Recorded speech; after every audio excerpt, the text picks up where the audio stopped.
All right, it's 6 o'clock, so I'm going to call to order the meeting of the Stearns County Planning Commission on October 23rd.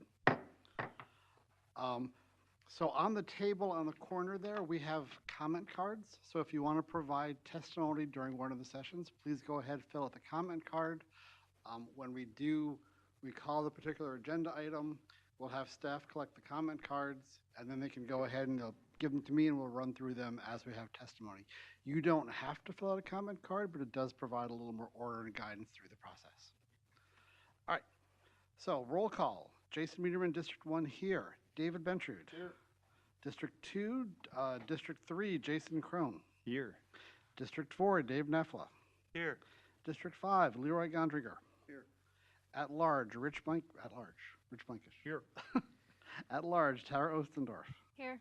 And sitting in for the county board, Jeff Bertram. Here. All right, please stand and recite the Pledge of Allegiance if you're able.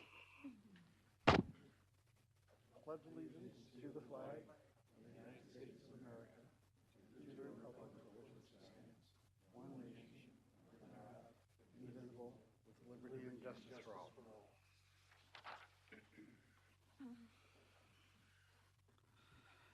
All right, so our first agenda topic is a conditional use permit request from Mitch Mickelson. If you can come and take your seat at the applicant table. As they come up, what we're going to be talking about at this item is we're going to consider a conditional use permit request for a major shoreland alteration submitted by Mitch Mickelson of Eden Valley, Minnesota, according to sections 10.2.14D and 10.2.14 of the Stearns County Land Use and Zoning Ordinance number 439. The request includes retaining walls over 4 feet in cumulative wall height and more than 100 cubic yards of topographic alteration on steep slopes within the shore impact zone of Rice Lake. The property is Lot 1, Block 1 of Eden Heights subdivision in Section 8 of Eden Lake Township. The property address is 18173 of Dove Hill Road, Eden Valley, Minnesota. So, members who visited, I was able to. Dave Bentrude. I did not. Dave Nefla. Yes, I did. Jason Crone. Yes. Leroy Gondringer. Yes. Rich Blankish. Yes. Tara Ostendorf. No. And Jeff Bertram. All right, thank you. Staff report, Nick. Yes, members of the Planning Commission, this is a request, major shoreline alteration on a .61 acre lot. That .61 acres is above the ordinary high water level. Impervious lot coverage is about 17.5%. We have 20 to 40% steep slopes present in the project area. It is a direct slope from the building all the way to the lake. The soils are a highly erodible loam soil due to the slope. There's good native vegetation present in the shoreline area, and the minimum vegetation requirements are met in the upland as well. There's mapped floodplain downslope and in part of the project area. The septic system is currently compliant. It is on an operating permit. It's the R1 zoning district. Rice Lake has a few different impairments. One is for elevated nutrient levels. The other is for mercury in fish tissue, and there is elevated sulfates as well that inhibits wild rice production. Met with the property owner and contractor in August on the site. Then they submitted some application materials and completed the applications September 22nd. The request is for 3 separate retaining walls that are located on steep slope and within the shore impact zone. The wall 1 closest to the water is 1.5 feet by 20 feet long, proposed approximately 5 feet from the ordinary high water level. This is also in mapped floodplain and would disturb some of the existing vegetation buffer that's present. Wall 2 is proposed at 3 feet by 35 feet long, approximately 20 feet from the water. This wall would be on the back side and around the proposed cutout area in the steep slope. And wall 3 is about 4 feet by 74 feet long, proposed approximately 40 to 45 feet from the ordinary high water level. Some excavation and grading work would be done around the walls, approximated at about 100 cubic yards, including the additional sand placement that's proposed between walls 1 and 2.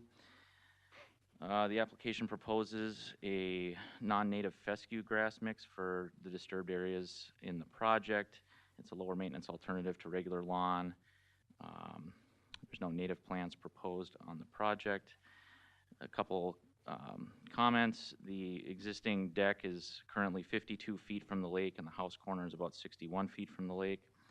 A steep slope exists in the entire area from the structure to the lake.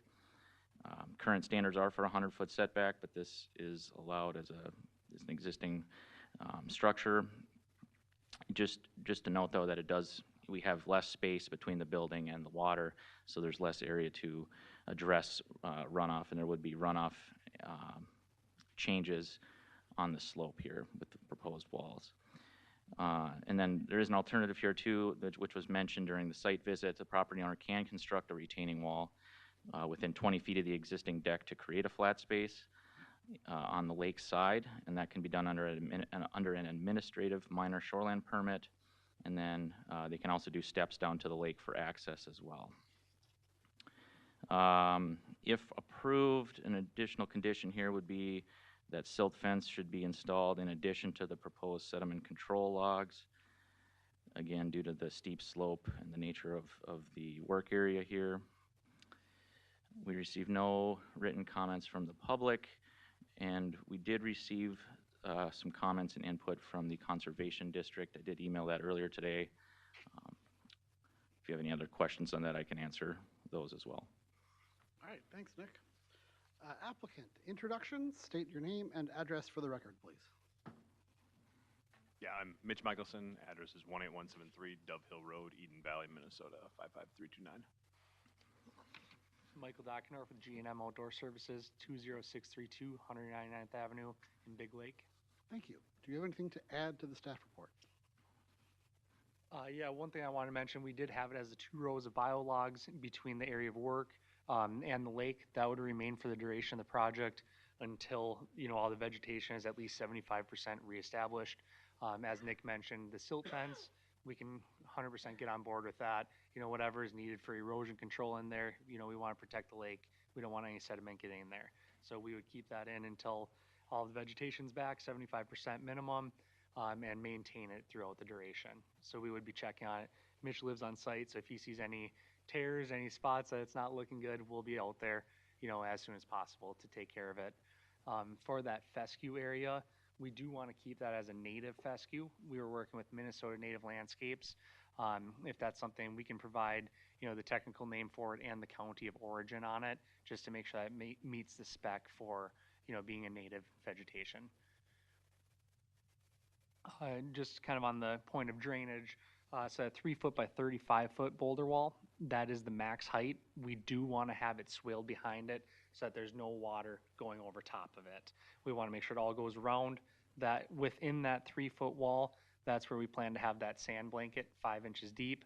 And on the far side of it, we were going to have a row of boulders just to make sure that the only water that gets into the sand is from above. As the rain is falling, none coming over the wall, and then that front wall holds all that sand back so that none of it risks going into the lake. All right. Do we have any other comment cards? Okay. John Hanson. It's been a long time since I stood up here, and it goes back about 30 years. My name is John Hanson, and my wife, thank you. My wife and I are next door neighbors to Mitch and Katrina. And just a background, our property is right next door to theirs, and we purchased our property in the late 70s, and it's on the northeast side of Rice Lake, up towards Round Bend is the goes towards the Morning Star Campground. So we built our home, and we have resided there for the past 30 years. So we're some of the old timers on that side of the lake. We're retired, and we enjoy the 4 seasons that Rice Lake provides. A little more about me. I've been I've served as a board member on the Rice Lake Association for more than 15 years. And then more recently, I was appointed as a manager of the North Fork Crow River Watershed District. And I've served 9 years because I can only serve three consecutive terms. So I'm on vacation now, and I'm enjoying that break, but I enjoyed working with the Watershed District Board. The board has many tasks of water and soil related issues. I currently represent the Rice Lake on the Stearns County Aquatic Invasive Species. That committee, and this committee works with the County Environmental Services, and we implement AIS prevention and treatment programs. And we're just starting to review the requests for the proposals for requests for monies from that we decide on, and they are due to be delivered to the Environmental Services this Friday. We live on Dove Hill Road, and that road joins Green Acres Drive, and we share the entrance to our properties off of those that junction of those two streets. I understand the Mickelson's request, and I feel the request will provide a more useful place for their young family. I know there's a lot of things going on in that little area. When we were looking at the screen, if you recall those birch trees, that's the direction to our home and to our lot. And our lots are similar in size.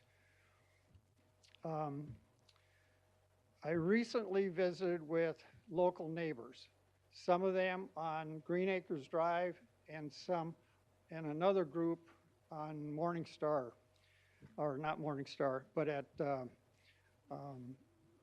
Dove Hill Road, excuse me. There was a total of 16 people I talked to, and not one objected to this proposal moving forward. And I thought that was rather interesting. But I did have one comment that was a little on the humorous side that said, as long as my taxes don't go up, I'm in favor of this. So it was kind of funny, but it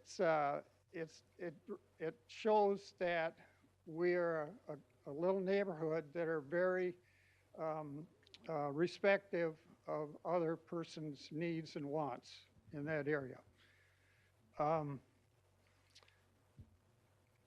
want to thank you for listening to me, and I would hope that you endorse this for approval to the county commissioners on November 4th. Thank you very much. Mr. Hanson, just one quick question. Were you speaking for yourself or on behalf of any of the organizations you represent? I'm speaking for myself. Okay, thank you for the clarification. Yes, absolutely. Okay. But I shared that because I do have a background with these different organizations. Okay, thank you. Thank you. Other public comments? Other public comments? Nick, do you want to read the Conservation District comments? Sure, I can do that. This is from Greg Berg from the Stearns Conservation District.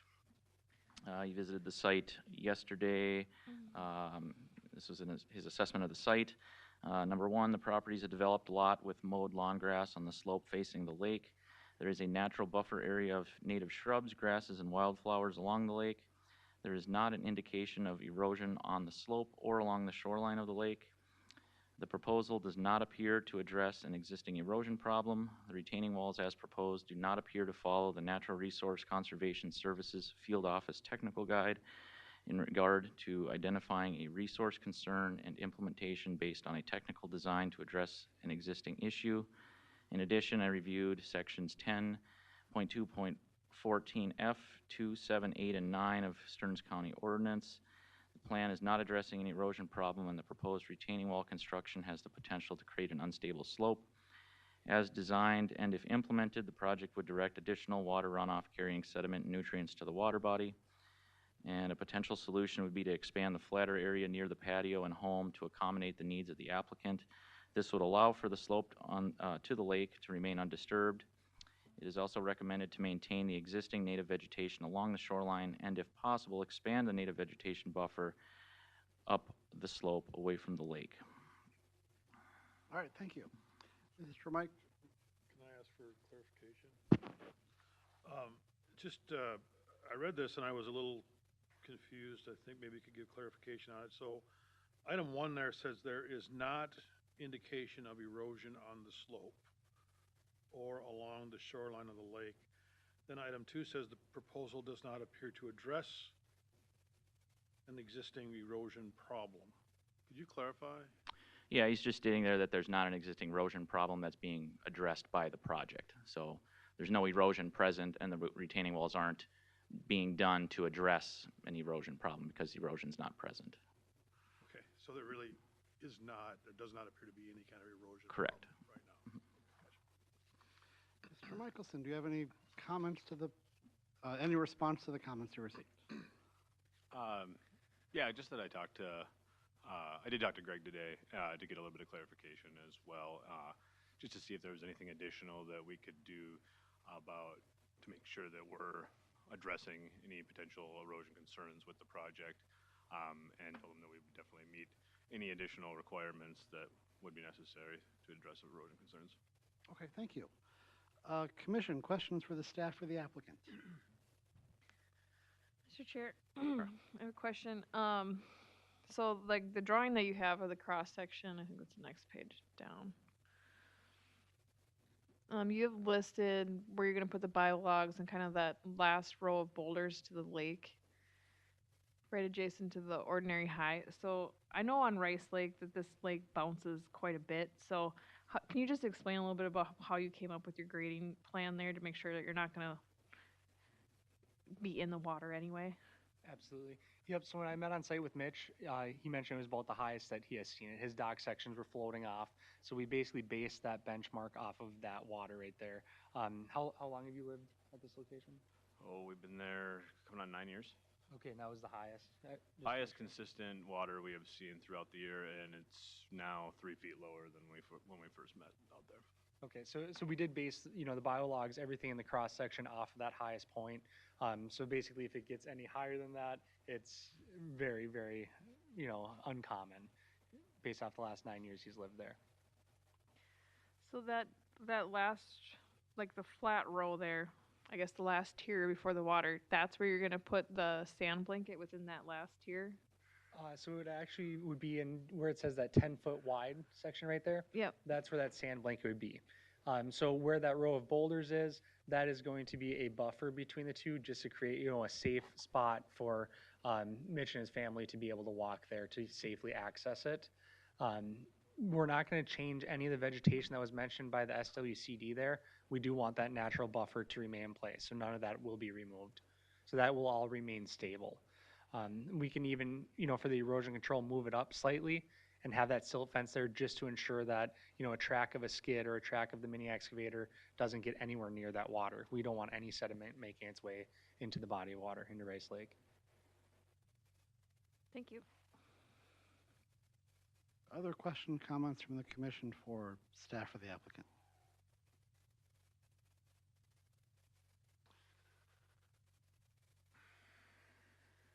Jason? Okay. I'm good, thank you, though. Other questions? Hearing none, I'd entertain a motion to close the public hearing. I'll move to close. Motion made by Dave Ventured, second. I will second that. Second by Rich. All in favor, aye? Aye. Aye. Opposed, same sign. Motion passes. Further discussion? Mr. Chairman, Yes. it looked like the contractor wanted to say something. Oh, yes. Do you mind if I mention a couple more things on the SWCD, what Greg had submitted? Yeah. If we could pull that up, that'd be appreciated. So I know I kind of mentioned when we were just discussing there about that natural buffer that's on the shoreline, that will not change. When we talk about erosion, right now it's like a Kentucky bluegrass blend that's there. It's basically a landscaper's blend of grass. By putting in like a native fescue, it's a deeper root system. So long term, it will be a better solution there for holding that and ensuring that there's not erosion. One kind of final step that we're doing from the time that that germinates and grows, you know, in that kind of limbo time, we will have it all straw blanketed just to make sure that there's no erosion, that seed stays where it needs to be, and then it is a permanent fix there with that root system. All right, thank you. I have one more question. Yes. I forgot it. The staff analysis and comments, there's 2 points made. The second point being that a minor shoreline alteration permit could be done with a different design. Can you just explain a little bit for the applicant why that is or isn't an option for you? The reason that is definitely not a preferred option is because I have 3 young children that are definite water bugs and do want to play consistently in the lake.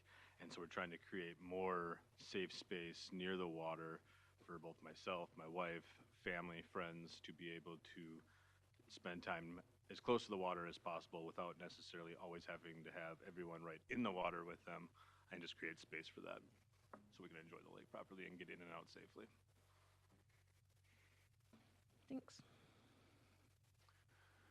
All right, let's move to the findings of fact. I have questions too. Okay, I should have asked him before, Jace. Okay, so, the further discussion section. yeah, sorry about that. I've been missing for a few months here, so it takes me a little while to get warmed up, sorry. Okay, a couple questions. Do you understand the intent of why it shifts from a minor to a major shoreland alteration and why some of those regulations are in place? And I don't know if this has been explained as part of the process. Yeah, I've definitely asked a lot of questions of Nick and Greg to really kind of understand like what the actual impacts are that are being done if we would move forward with the project. Okay. And that becomes a tricky part on the planning commission to try to deal. It looks like a well thought out project. The tricky part is it's not just you and your neighbors. It's really about the entire watershed. So what's the precedence, and if something fails, right, that is when all of a sudden the concern comes up. So it does lead to a second question, and experience you'd be doing the contracting. What kind of experience do you have on working shoreland projects like this? Yeah, absolutely. So one of the bulks of our whole business is boulder retaining walls. I would say it's our bread and butter. It's what we do the most of, everything from working with farmers to supply the rock for our projects, and we do distribution of them, so wholesale of them. We have crews that do boulder walls all day, every day. Closest one that's going on right now is we're working with the county at the Quarry Park. We're redoing their whole Quarry Park there. They're trusting in us. We're 10 feet off the water there, and it's 150 feet deep. So having an excavator there, we're very well versed. We're very confident. We're not going to take on projects like that if it's not going to last. You know, so this right now, in comparison to a project like that with boulders, is very small. You know, this is a few days versus a couple months of, you know, moving rock and installing them. There's no choice for these boulders to move. You know, you don't want that. Mitch doesn't want that. We especially don't want that because we come back and we fix that for free. You know, so that's lost revenue on our end, lost money.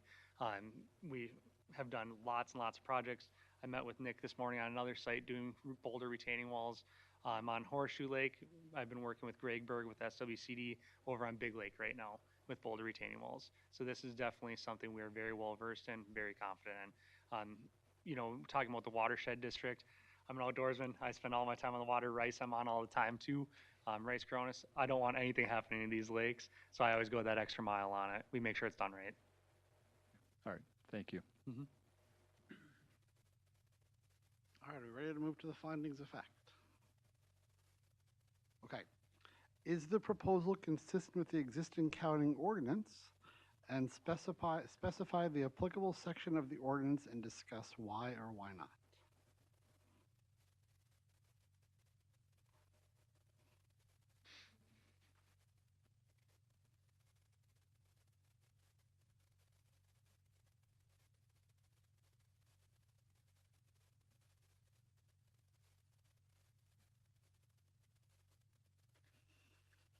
Mr. Chair.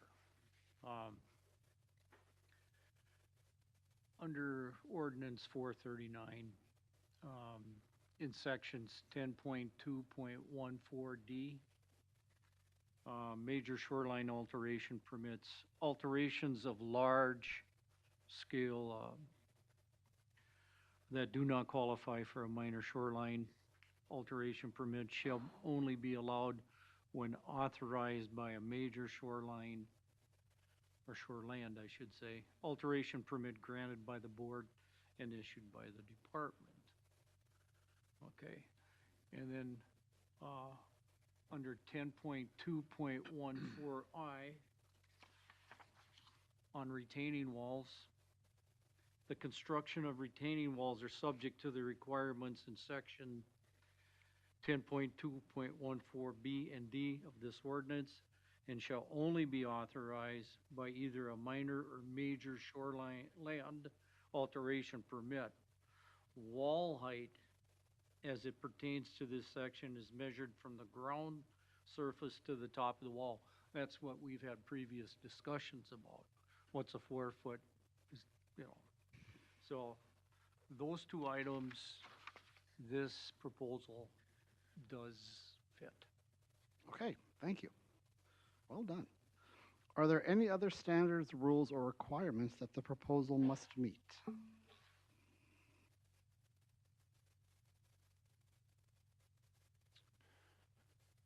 Mr. Chair, if approved, there are some recommended conditions that have to deal with silt fencing.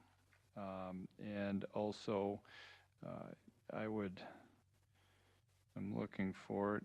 It doesn't show that it exists, but I'd actually encourage the recommendation or an additional condition to plant the native fescue.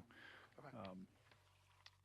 Just to assure we're kind of keeping the shoreline aspect of it preserved. So, and it sounds like that was part of your plan anyway, so hopefully you're cool with that.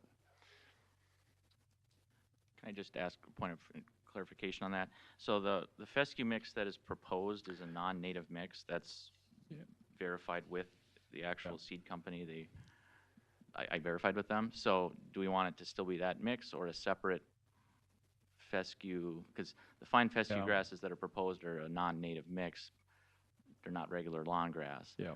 There's 4 different species. But do we want native species in that, or what's proposed? So thank you for clarifying. And what I was going to propose in the condition is what I heard mentioned, that you guys were working on the specific seed species. But it wasn't, I think the intention was for it to be native. In our paperwork, it said it was a non-native fescue, but you were working with Minnesota Landscapes to get a natural. Okay. Yep, and I'm sorry, go ahead. Well, and that's what I was, I guess, alluding to was the natural blend that you had talked about that is native species. That's always preferred. On that condition, we can provide, county of origin and that species of it just if needed. work with Nick and we're Perfect. good. Thank you. Is the proposed use compatible with the present and future land use in the area? Or can it be separated by distance or screening from adjacent land uses? Why or why not? And how will any scenic views as viewed from the water body or public places be impacted by the proposed use?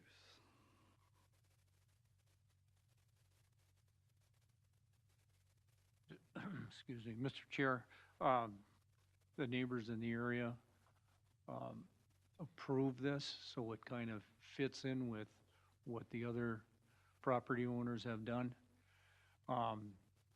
If you're on the lake, you will see the rock retaining walls, and some people don't care for those, and other people look upon those as being kind of a natural look. So,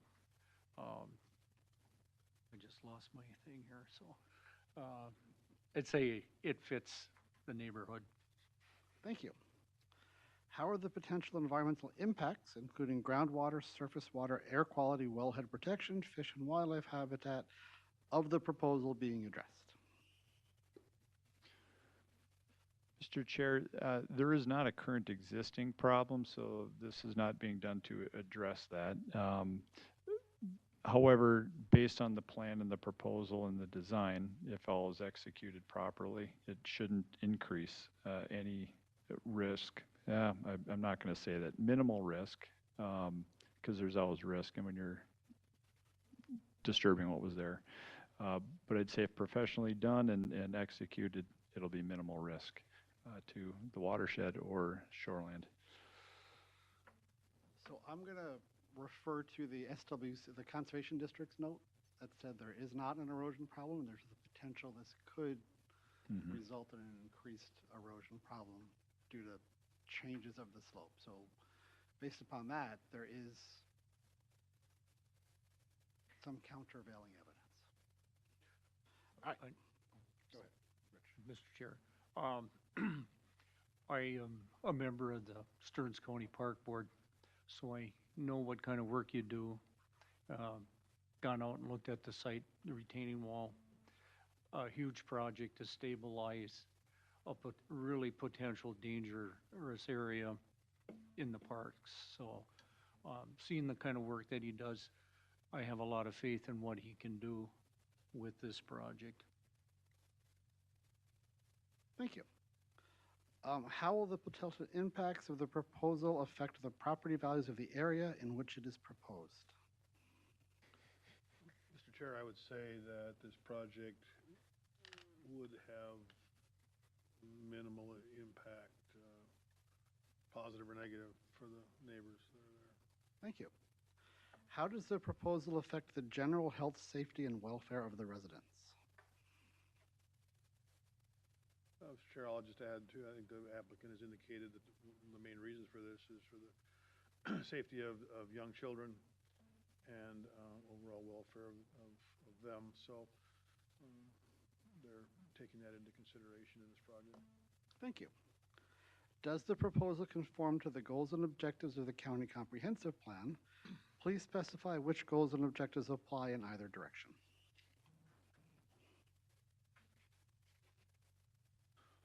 Mr. Chair, I'm on a roll here. I'll just keep going. Water resource policy, I believe it does conform. Water resource policies, number 3, and then specifically under lakeshore living policies. Number 2, encourage shoreland protection and restoration methods such as vegetative buffers. And then number 6, create a riparian standard that balance the interests of both year-round and seasonal residents while protecting the natural resources that draw them to the lakeshore amenities. I'm going to take a different tact also on water resource policies number 3, which states for preserving watershed function. We are altering the watershed function here. It's for a good cause, but we are altering this function. So I think it is in opposition to, from my interpretation, the different watershed resource policy number 3. Other comments? All right, thank you. How has the applicant provided financial assurances to guarantee reclamation or cleanup? Haven't been asked for it, but definitely can. Okay. None at this time. So, any other issues pertinent to this matter? Mr. Chair, I think for the findings of facts, we should still be able to state in there that there was an alternative that was less potential impact to the lake proposed by staff. Thank you, Tara. All right, so I will move to hear a motion either to approve or deny recommendations to the county board, inclusive of conditions as proposed by the mover. Mr. Chair, I make a motion to approve the conditional use permit request. And there were some conditions, I believe. So we had one condition, One. and then Jason had a second. Would you want to add Jason's to your motion? And I'm sorry, could you remind me again what that was? It was just ensuring that the native grass species that were, okay, sorry, let me re-clarify. There was a seeding plan in the original plan, but it was non-native fescues, and my proposal was to include native plantings. I would be good with that additional condition.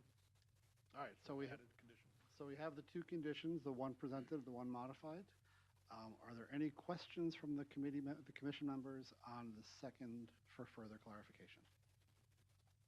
All right, hearing none, we have a motion to recommend approval to the full board by Dave Bentrude with the two conditions. Do we have a second? I'll second Dave's motion. Jason Crone seconded. All in favor? Aye. Aye. Aye. Opposed? Aye. So that's 5-2. Do we need a roll call? Yes, please, Mr. Chair. Okay. Jason Wienerman, so the motion is we're going to recommend the full board approve the request as presented with the two conditions. So that is what we're voting on. Jason Wienerman, nay, so I'm opposed. Dave Bentrude, Yes, I am in favor. Jason Crone, Yay, I'm in favor. Dave Nafla, Nay. Leroy Gondringer, Aye. Rich Blankish, Aye. Tara Ostendorf. Aye. So 5-2. Motion passes, and this will be heard by the county board November 4th, something like that? November 4th. All right, thank you for your time.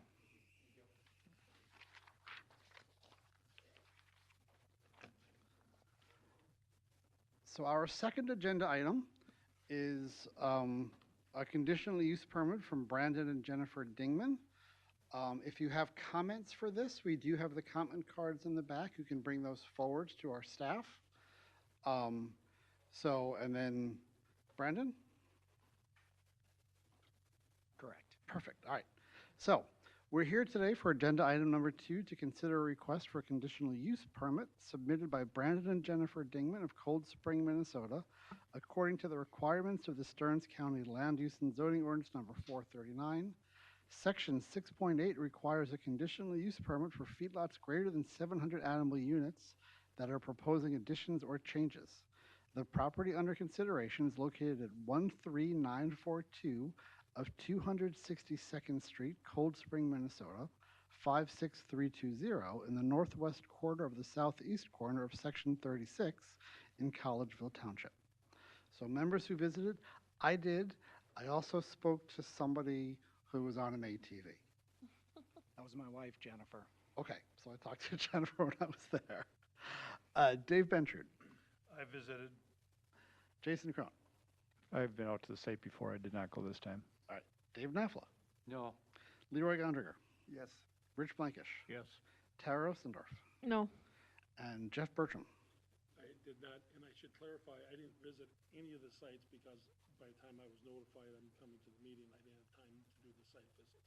Normally I would, but that's why I have not.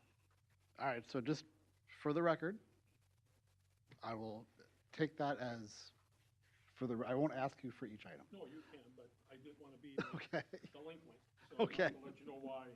awesome, thank you. All right, Bethy Jo, staff report, please. Mr. Chair and members of the board. So, as you had stated, this is a request at the location in Cold Spring. It is 191 acres, zoned A40 in Collegeville Township. And the agricultural pillars and goals are listed within your staff report. So this site has been registered with Stearns County since December 8th of 1998. It started out at 275 animal units. It's remained registered and meets all the state and county registration requirements since then. The site's historic maximum AU was established when it asked for a conditional use permit in 2020. And that was for 895 animal units. And then that CUP had two conditions. One, the applicant shall construct all proposed improvements according to plan, specifications, and guidelines unless otherwise approved by our department. And the applicant shall contact ESD within 3 days of construction completion, so a post-construction inspection may be completed. Their most recent registration was for 882 animal units, which was earlier this year in 2025. And those breakdowns are listed within your staff report. And then We received the joint county and state feedlot permit application on September 12th of 2025. In this case, for this site specifically, the MPCA will be issuing the state feedlot permit side of things because this site is over 500 animal units and is located within the drinking water supply management area, also known as a DWSMA. It's located in the St. Joe DWSMA specifically, and we did forward the application once all completed to the St. Joe DWSMA contact and Stearns Conservation District for the required 14-day comment period that's outlined in our county ordinance 439. And we did receive comment from the Stearns Conservation District on October 2nd, stating that they didn't have any concern about the expansion as it relates to the city of St. Joseph wellhead protection area if the manure gets applied according to state and local regulations. Their proposed animal unit increase with their application is going to be 989. And so that breakdown is 600 head of slaughter cattle, 190 head of feeder cattle, 5 head of cow-calf pairs, and then 200 head of calves and 42,000 head of broiler chickens that are 5 pounds or greater. On September 11th, 2025, a manure management plan, also known as an MMP, was submitted. This plan is required, which reflects information for the site's manure generation, handling, and nutrient content of the manure that is on site. This is under review by the Minnesota Pollution Control Agency, also coined MPCA, and required to meet the MPCA permit requirements for their issuance. Staff conducted a compliance inspection on August 7th of this year, and MPCA inspected the facility on August 19th. Staff and MPCA determined the facility was compliant for water quality discharge requirements. The owners were just non-compliant for record-keeping requirements at the time of inspection. They submitted their records and manure testing information when they submitted that MMP. The current facility has existing total and partial confinement barns, some with control rooms and utility rooms. They do have manure storage structures on site, a composting facility and feed storage, and you can see up on the screen the map outlining those existing ones and those that are under this permit application that are proposed. And those are outlined in the orange color. So what they are asking for, as you can see, number 15, number 14, and then the 2 number 9s west of the existing chicken barn. So number yes, number 1, the blue. So that's the modifying open lot, and they're proposing to modify that by making it smaller. And why it's being smaller is because they'll be adding that open lot area number 15 outlined there to contain 200 calf huts.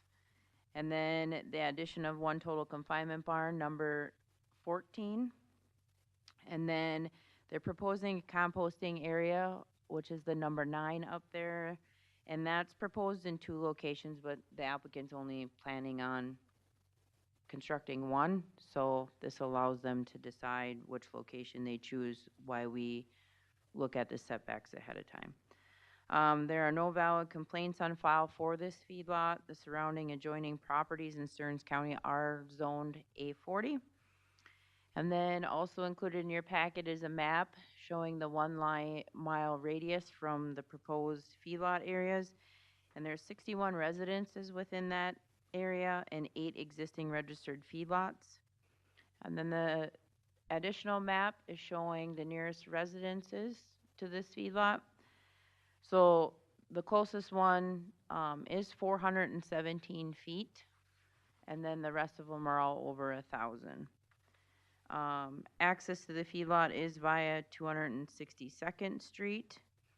And then an environmental assessment worksheet, which is known as the EAW, Environmental Impact Statement, EIS, State Disposal System, SDS, or Feedlot National Pollution Discharge Elimination System, which is MPDS.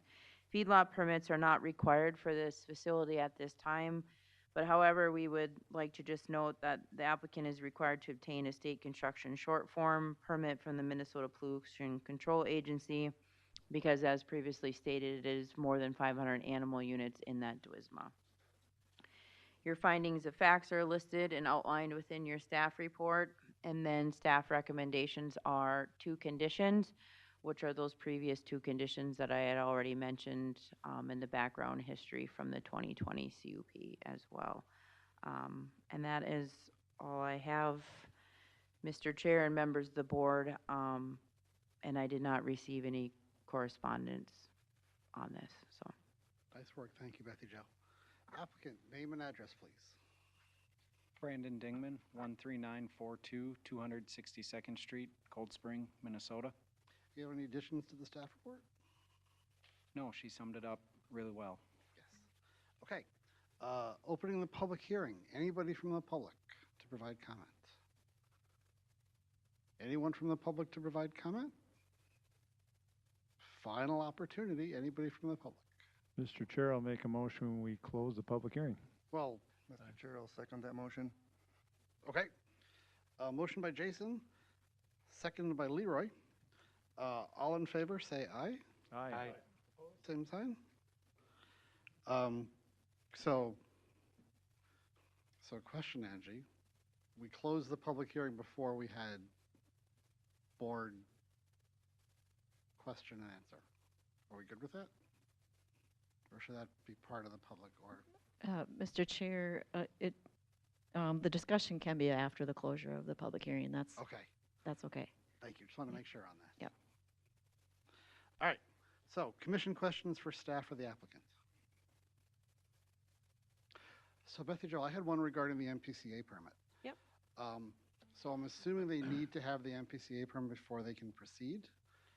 So, Mr. Chair, members of the board, so basically before they can start construction, they must have our permit and the MPCA's permit issued in hand. So if hypothetically, if this is approved on November and we're able to issue our permit, he wouldn't be able to start construction until he receives also the MPCA permit. Okay. And so, So there's no problem sequencing or anything? no, Okay. And then for the applicant, when I was out there on the number 15, so there are a bunch of the calf huts there. Are you expanding that? Is that what, you're not putting a roof for that, you're just expanding it? Is that what I saw? It's actually going to remain the same. It's we're getting it permitted appropriately. Okay, all right. Other questions from the commission members?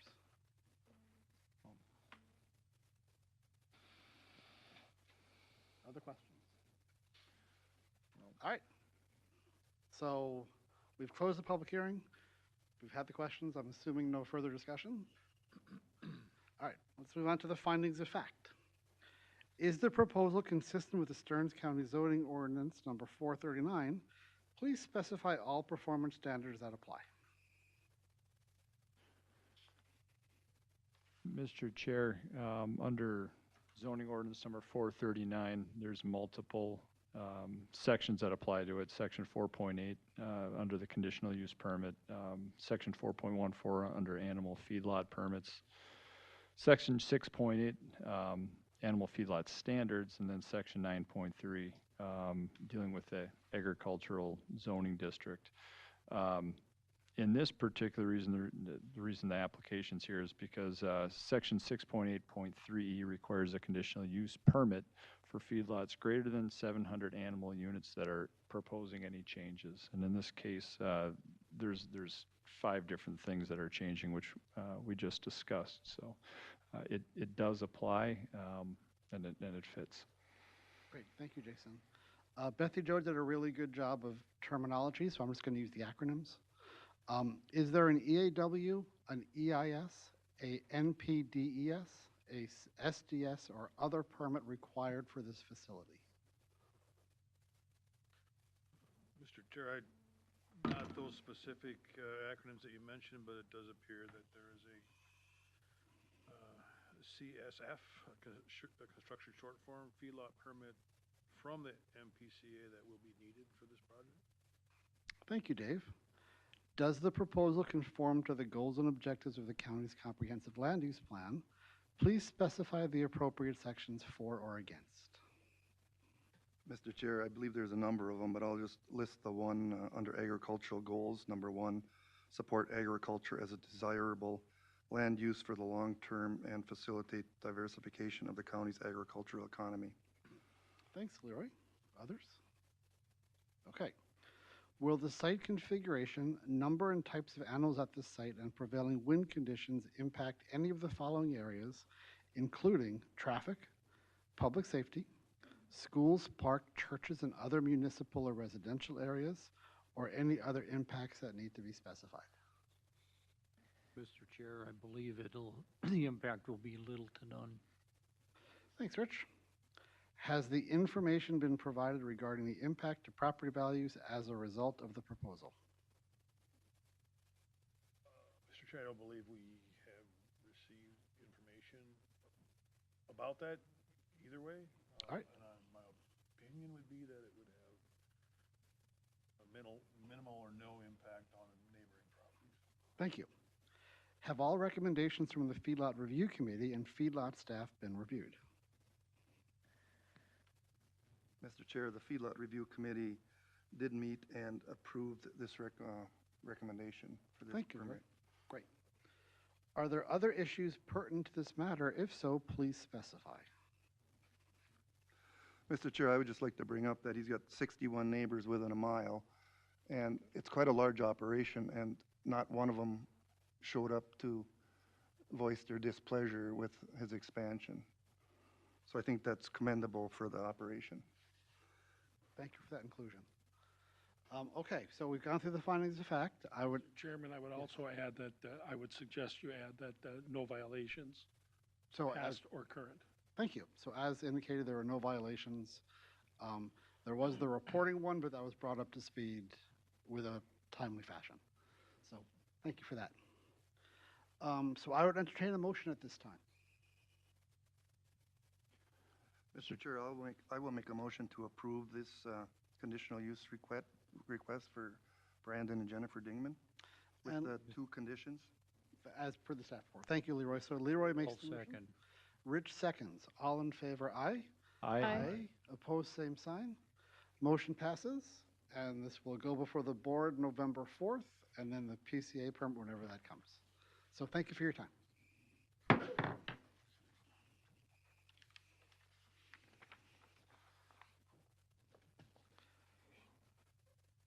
Agenda item number 3. If you have comment cards, again, please bring them forward to our staff. Mark Engler, take a seat.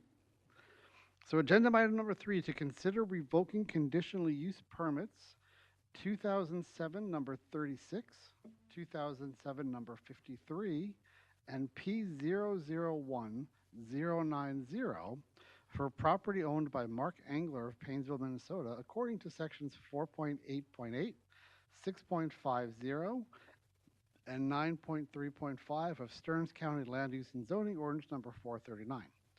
Revocation is being sought due to permit violations for a recycling center.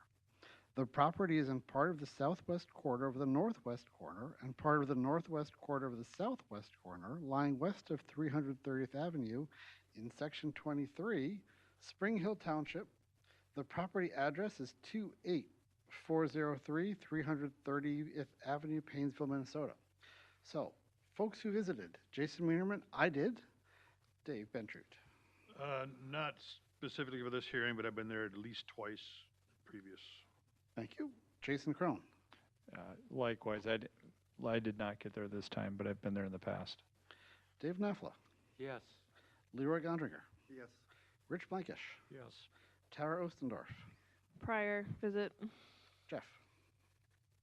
And I did that. Okay, thank you. Staff report. Good evening, Planning Commission members. Many of you have been part of discussions on this one in the past, but a couple of you are new. So to get you up to speed, this was brought to the Planning Commission a couple of times in the past, April of 2024 and then October of 2024, to seek revocation due to a number of permit violations. Since that time, Mark has made great strides in coming into compliance. So the only current outstanding violation is, permit violation is the condition that requires that they meet all state regulations. So they currently are not in compliance with the state MPCA requirements. So the state did get a court order to compel compliance. So Mark is working on that, and he's working under that court order right now. So still not quite in compliance with the county and state ordinance or requirements. If you were out there and you looked at the photos and the aerial photos in the packet, you can see that there has been improvement made. So he continues to reduce the overall volume of materials out there. The photos up there now were from early on in our not investigations, but follow up on this. So these were about 2 years ago versus right now. So improvements have been made in that regard.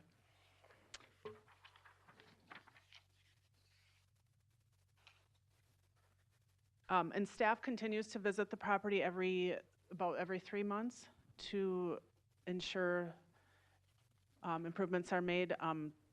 The last couple of times we were out there, there was some wind damage to the fencing and the screening, so that was repaired. The gate into the east entrance was repaired, so that's back up.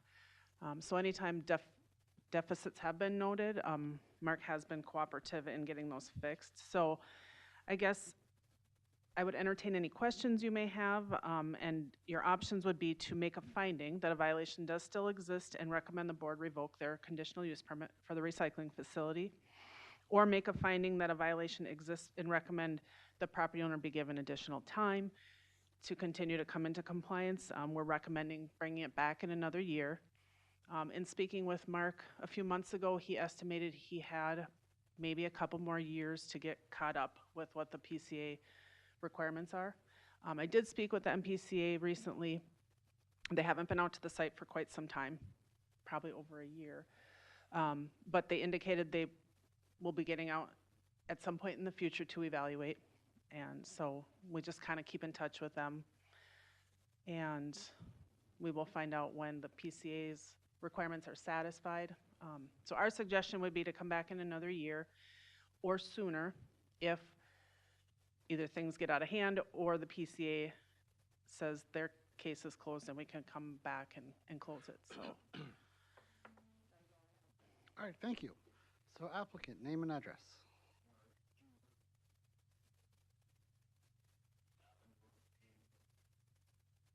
Do you have anything to add to the staff report?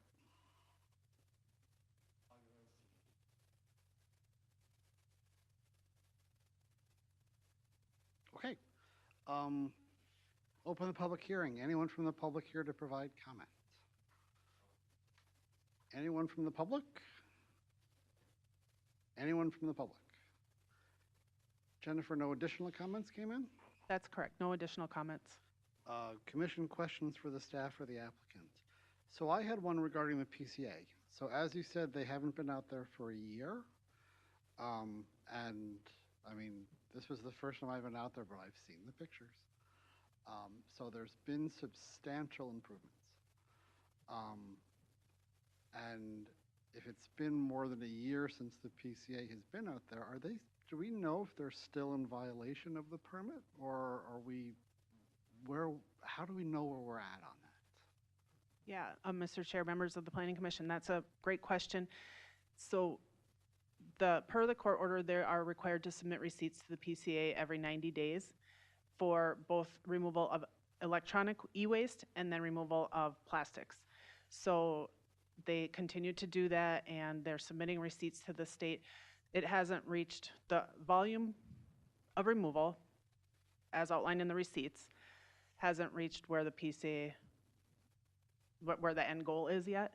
But I have asked the PCA what that number is, and I don't think there is a firm number. So. We actually were mentioned to get rid of 20,000 pounds every 3 months. So we've been on schedule with that. Mr. Chair? Tara. So the court order doesn't lay out the end goal? That's correct. It has a every 90-day removal amount. Right. Until he's not in business anymore, or? That is a good question. So sort of with Tara's question on that, under the court order, as the applicant, are you prevented from taking material in, or can you No, still? we take in and put out. I mean, they have to have all the receipts of everything that we put out as far as weight. They are continuing to operate. Yeah, as a recycling facility. So they didn't limit the amount that you can take in per month, but they also just have this standing order to have at least 20,000 pounds go back out Right. forever. Apparently. So I'm going to encapsulate what Tara is saying from my own perspective on this. When is this gonna end? That's a great question. I can follow up with the MPCA again and see if I can get a more quantitative answer and let you guys know. And I mean, when I was out there, there has been huge improvements. And I mean, I won't be sarcastic. I'll stop there. Don't try to understand it. Leroy. I have a question of the applicant. I'm new on this board, so I don't fully understand this business at all. But I'm assuming you charge people to bring the products in. Yes. Do you have to pay to get rid of it, or do you make money when you sell it as well? We make money off the steel and then the copper, but the things that we're paying for to get rid of are the e-waste. So wouldn't a business plan be you take it in, you get rid of it to get some money? Right. And that hasn't been done? Well, the e-waste part, there isn't any money. You know, like we had old TVs out there for a while. We had a lot of plastic from TVs. That's what we're paying to get rid of. Okay. What about all the washing machines and things that are piled up out back? We get them in daily. We're shipping daily. To me, it seems like you're not making any money if you're not getting rid of the product and selling it. No, we're selling our washers and dryers. I mean, we bail them up and we ship them out daily. That's where we're making our money. But with the MPCA, we had the e-waste there for quite some time. So we're taking that money that we make off of that, paying to get rid of the e-waste. That's where we gotta pay to get rid of 20,000 pounds in 3 months. that's where things got really backed up. Okay. I just have a question in regards to how large of a region are you working with? I mean, as far as the haulers that come to you? We do like Midway Iron out of St. Cloud. We do Otter Tail County landfills. We do a store out of Wilmer, Alexandria. Quite a big area.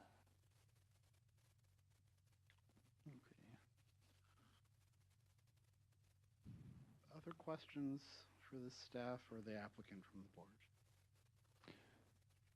Other questions? Jason? Yeah, Mr. Chair, so we can basically just make a recommendation or a motion to extend this for another year? That's one of the things we basically can work on here tonight or make a decision on. That's one of the venues, yes. Yep, thank you. Other questions? Hearing none, I'd entertain a motion to close the public hearing. I'll make a motion that we close public hearing. Jason moves. Do we have a second? I'll second. Tara seconds. All in favor, aye. Aye. Opposed? Hearing's closed. Further discussion? Mr. Chairman, I think by now everybody here figured out that ex officio, I don't vote, I don't make motions, and I try not, unlike other members of the board, try not to say more than I want to say, but I have not been there on this particular incident, but I have been there several times over the years and tried to encourage and work with Mark to clean it up. And the pictures, because I haven't been there, I agree with the chair, great progress in doing that. And obviously, I think Rich asked the question, how big of an area? If we don't have places like this to take these things at a reasonable cost, we all know where they're going to end up. they're gonna end up in road ditches and township ditches and what have you. So it's kind of a, Mark certainly understands what he needs to do, and it's not an easy business to be into, but I think the conversation already has been had that everybody recognizes. And the PCA thing, yeah, I'd love to find out what their thinking is on that forever and ever. So the good part about that is if it's forever, you can't die. I mean, you're gonna be working forever, so that's the good news. All right, Jennifer, do we have findings of fact for this? We do not for this one. Okay, so we have, the staff has provided a couple of options. One of them is to make a finding that a violation does exist and recommend the Board of Commissioners that the permit be revoked. Or another potential option is to make a finding that a violation still exists and recommend to the Board of Commissioners that the property owners be given additional time to come into compliance. And the staff recommends that we extend that notice for another year. To October 22nd. So October 22nd, thank you. And then the public hearing may be scheduled sooner as determined by staff should there be any status changes with the MPCA court order or any permit or ordinance violation other than compliance with MPCA court orders that occurs. I will entertain a motion in supporting either of those two options. Mr. Chair, I'd like to make a motion that we are in favor of item, or proposal number 2, where we give the owner of the business another year extension to proceed, and hopefully the MPCA works with you. So we have a motion from Rich to extend the time for a year until October 22nd of 2026, correct? Yes. Mr. Chair, I'd second that, but I'd actually modify that language. We don't need to, but we can't confirm or deny whether a violation exists right now, from my understanding. Is that accurate and fair, or can we equivocally say that we know that a violation exists? Per my conversation with the PCA, the volume of receipts they've gotten, they would state a violation still exists. Okay, so based on that data point, I'm seconding it based on Rich's language. Okay, so motion by Rich, second by Jason, that a violation does exist, and we recommend the Board of Commissioners give additional time out through October 22nd of 2026, or sooner should staff or the PCA determine an order has changed. All in favor say aye. Aye. Opposed, same sign. Motion passes. If you'd like to forward the information to the PCA so they can watch our discussion on YouTube. Thank you. Thank you for that.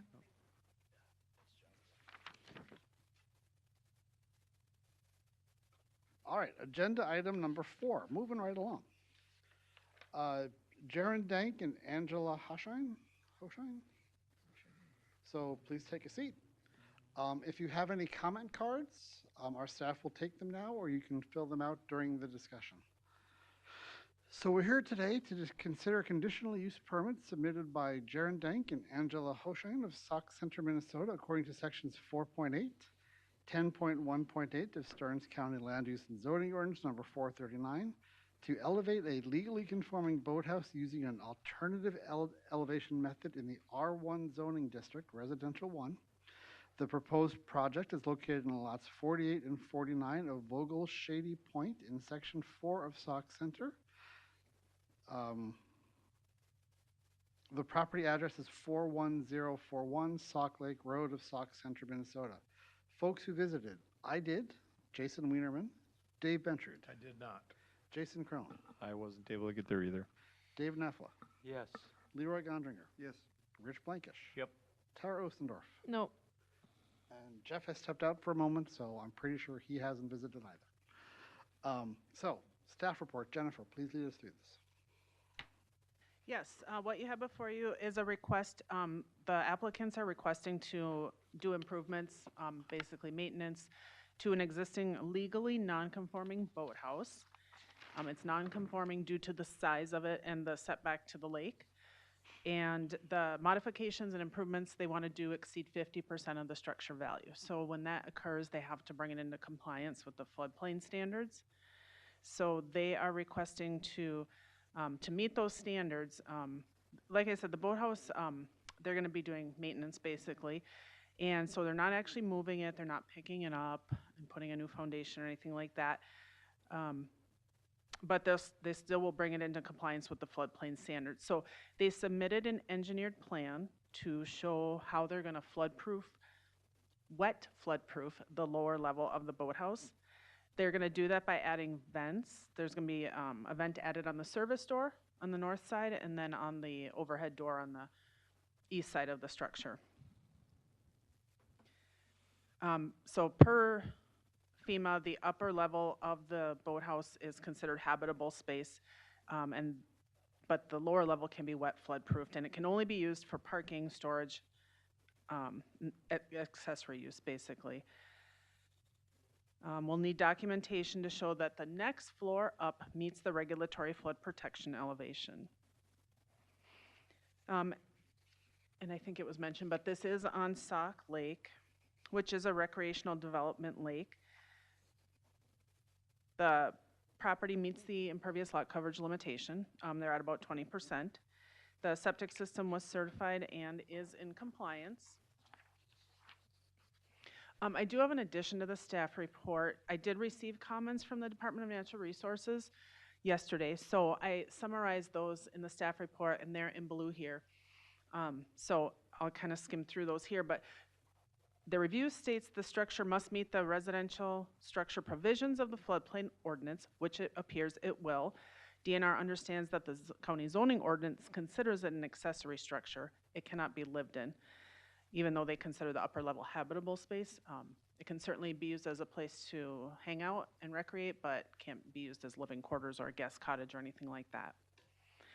So the proposed improvements do constitute a substantial improvement, so therefore that must meet the standards for new construction in the flood fringe district per section 10.1.8 of the zoning ordinance, which it appears to, except for the electrical locations that are shown on the plans. The plans showed in the lower level 3 different electrical locations. So, but that would be covered in our proposed condition number 1 when they have an engineer or an architect go and sign off on the as-built construction. When that occurs, they are signing off that it meets the floodplain standards, including any floodproofing that's needed for the electrical outlets, or the electrical outlets are elevated above the RFPE. So that comment by the DNR will be covered in condition number 1. The next comment was that the submitted plans need to specify a material list to ensure that those materials below the regulatory flood protection elevation are flood resistant. So concrete blocks, steel or aluminum doors are flood resistant, but materials like particle board, chipboard, untreated plywood are not. And this will be covered in condition number 4, so that's an added condition we'll get to. In the next bullet, that the submitted plans list the 3 electrical locations and they must be elevated or flood proofed. We talked about that. The last bullet, designs accommodating for internally flood-proofed enclosed areas must be certified by a registered professional engineer or architect or meet or exceed the standards in FEMA Technical Bulletin number 1. And again, that'll be addressed when they have the as-built certification completed.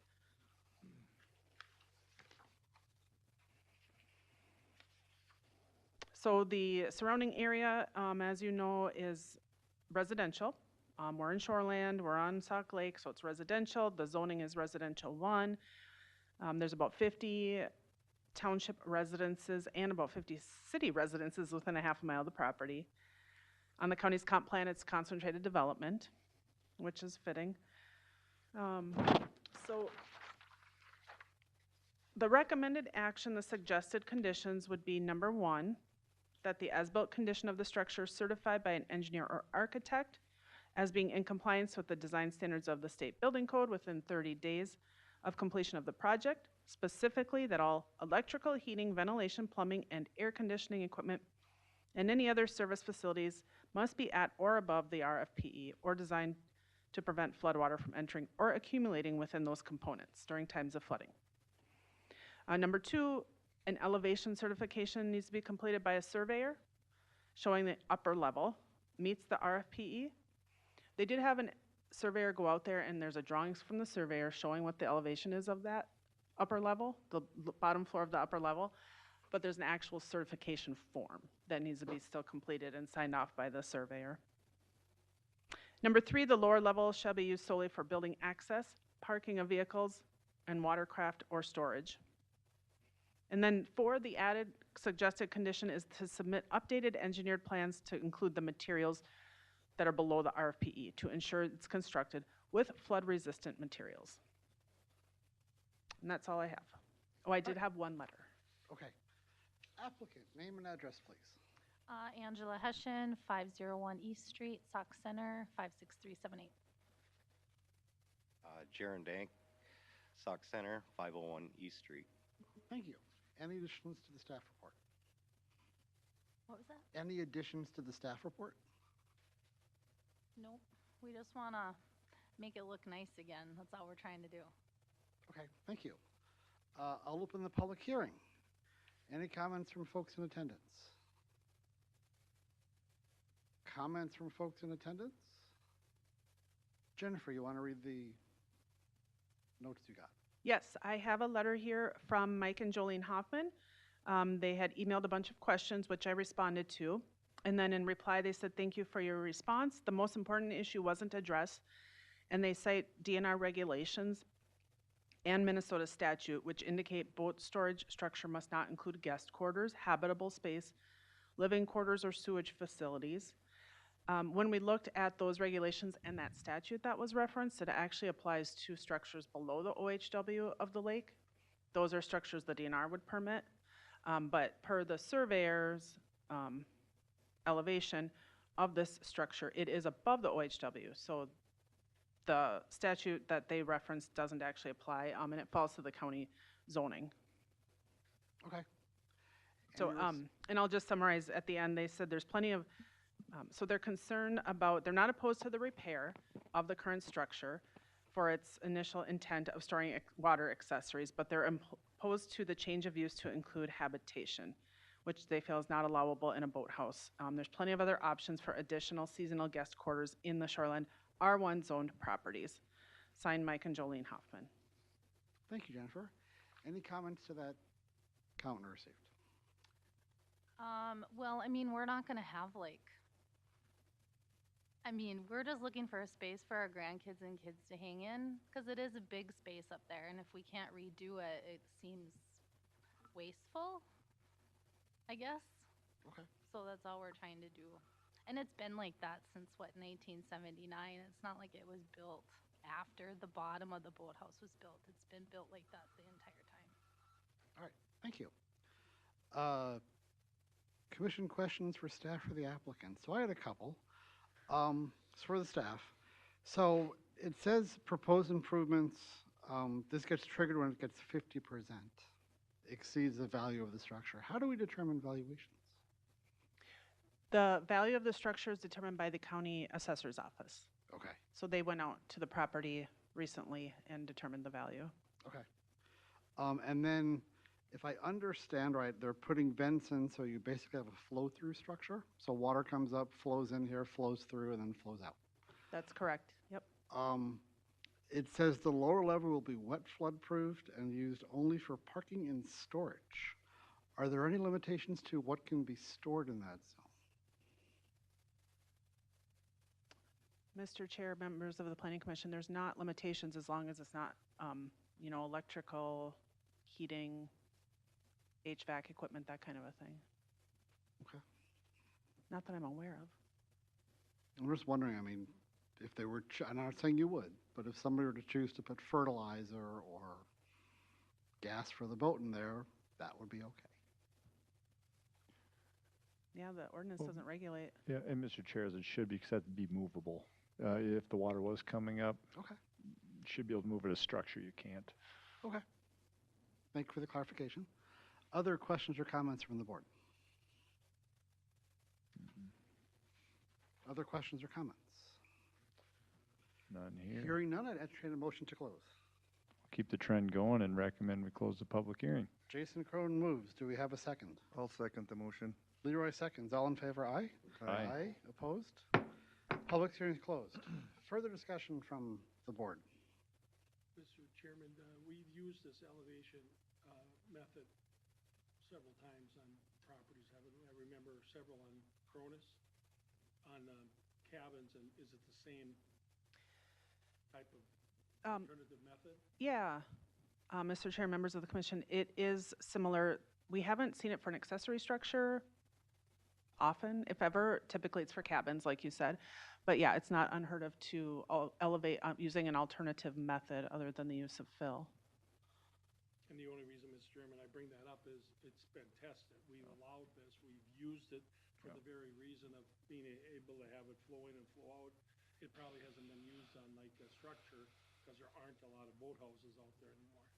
You know, but I just remember when I was on the planning, we did this several times, mostly on Cronus, probably some other places. There was a few others. There were a few others. Yeah. Clearwater. Other discussion? Hearing none, let's move on to the findings of fact. Is the proposal consistent with the zoning ordinance? Why or why not? Mr. Chair, it is under zoning ordinance 439, section 10.1.8 C and D.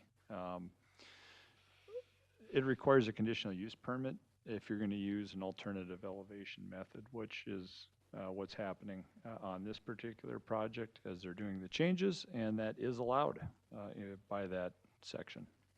Thank you, Jason. Does the proposal conform to the comprehensive plan of the county? Please list applicable sections for or against.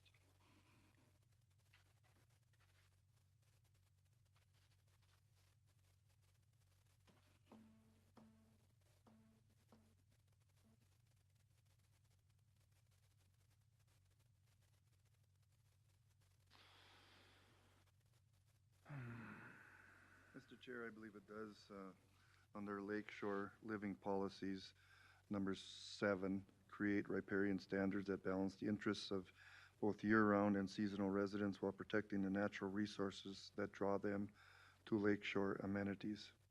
Thank you, Leroy. Is the proposal compatible with the existing neighborhood? Why or why not? Mr. Chair, the building already exists, but they're just doing some updating to it, so it is not, it'll stay compatible with the neighborhood. Thank you, Jason. How has the applicant demonstrated that standards and criteria stated in the ordinance will be satisfied?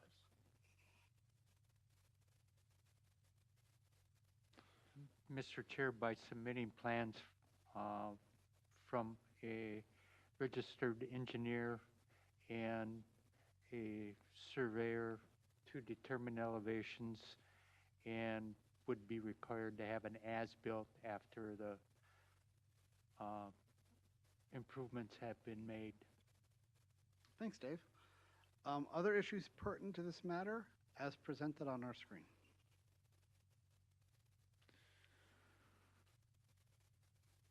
Mr. Chair, I believe the conditions that we have address any of the concerns that could have been brought up in that section. Thank you, Jason. Any additions to the findings of fact? Hearing none, I'd entertain a motion to approve or deny. Mr. Chair, I recommend we make a motion to approve with the 3 conditions recommended by staff. Mr. Chair, clarification on the number of recommendations, wasn't a 4th, right? Thank you. Yes, Yes, 4 yes. I stand corrected. So you'll We'll take accept that as a 4. friendly amendment. I will take that as a friendly amendment. Thank Alright. you. Jason Crone moves with to recommend approval to the board with the 4 conditions as the 4 conditions presented in the modified staff report. Do we have a second? I will second that. Rich seconds. All in favor, aye? Aye. Aye. Opposed, same sign. Motion passes. This will be before the board on November 4th. Thank you for your time. And just a brief sidebar for you folks. When we're doing the findings of fact on the zoning ordinance, you're doing a great job.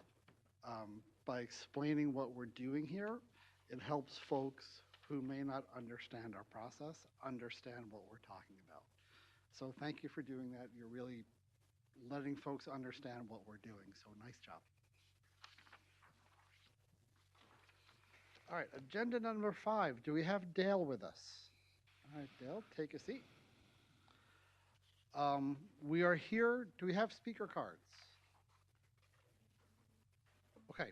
If you do want to provide comments, we do have the speaker cards, or you can wait until such time as public hearing is opened. So we are here to consider a rezoning request submitted by Dale G. Lang Trust of Avon, Minnesota, according to Section 4.10 of Stearns County Land Use and Zoning Ordinance number 439, to rezone approximately 39.35 acres from the Agricultural 40 zoning district to the Residential 10 R10 zoning district. The property is part of Lot 15 of Hillcrest Drive, part of the northwest corner, northeast corner, and part of the northeast quarter, northeast corner, lying north of 317th Street in Section 2 of Farming Township. The address is 20578 317th Street of Avon, Minnesota. We'll look at folks who visited the site. Jason Wienerman, I did. Dave Bentrud? I did, and I had a brief conversation with Mr. Lang. Thank you. Jason Crone? Yes, I did. Dave Nafla? No, I did not. Leroy Gondringer? I did. Rich Blankish? I did. Tara Osendorf? I did not. And Jeff? I did not. All right, thank you. Staff report, Jennifer. Okay, so we have here a 39.35 acre parcel currently zoned A40. They're requesting to be rezoned to R10.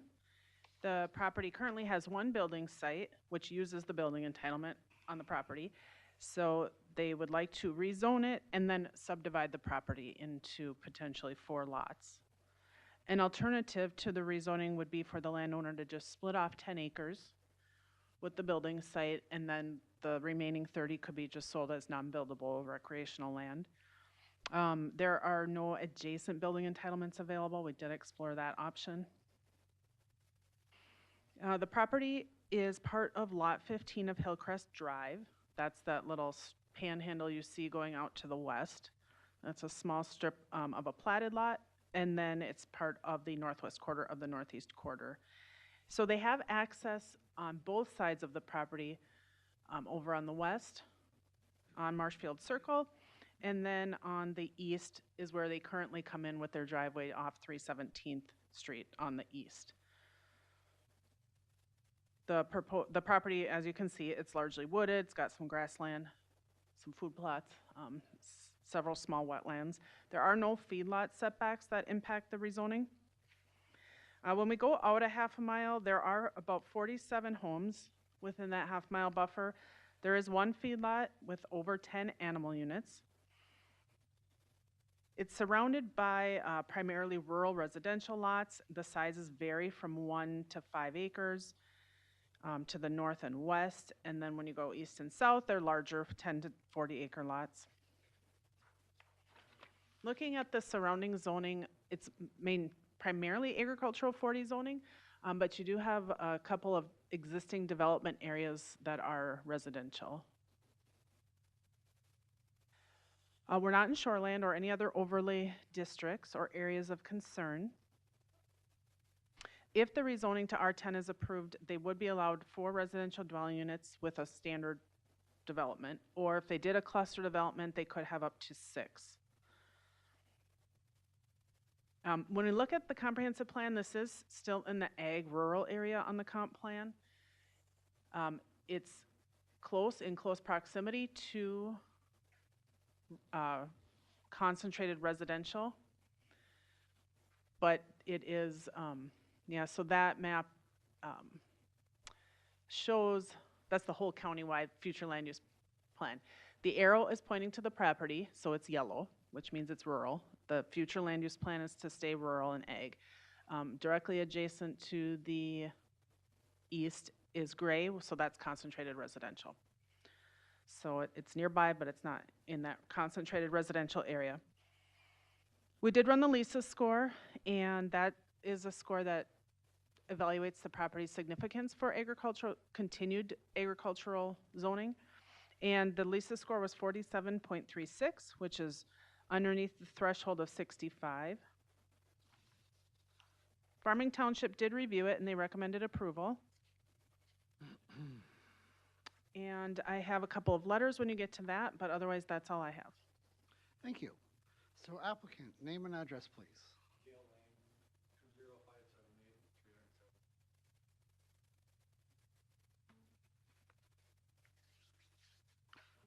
Kimberly Lang, 20578 317th Street. Do you have any additions to the staff report? Okay. Public hearing. Any members of the public here? Any members of the public? All right. Yes, you want to come forward and please state your name and address? And then direct your comments to me, please. Hello, I'm Steve Van Heel of 20653 Northwind Road, directly north of the property. I'm in opposition of the proposal. We have a nice country lot out there. I've lived in that residence for 29 years. We have a nice view of the field. We have our land adjoining to that. I'm opposed to that. I would support or be in approval of the alternate rezoning. Page 2. I kind of question the ethics of the proposal that's going through. There's been no communication with neighbors from the landowners of what's going on, or no opportunity for others to be involved with the questioning. I think thinking of good neighbors and how things roll through, if I were in that situation, I would probably go around, talk to the neighbors, kind of give them an idea what's going on, give them an opportunity to purchase some land, and at least have some insight into that. So again, my request would be to reconsider the rezoning and limit to the alternative rezoning that's listed on the second page. Okay, thank you. Thank you. Other public comments?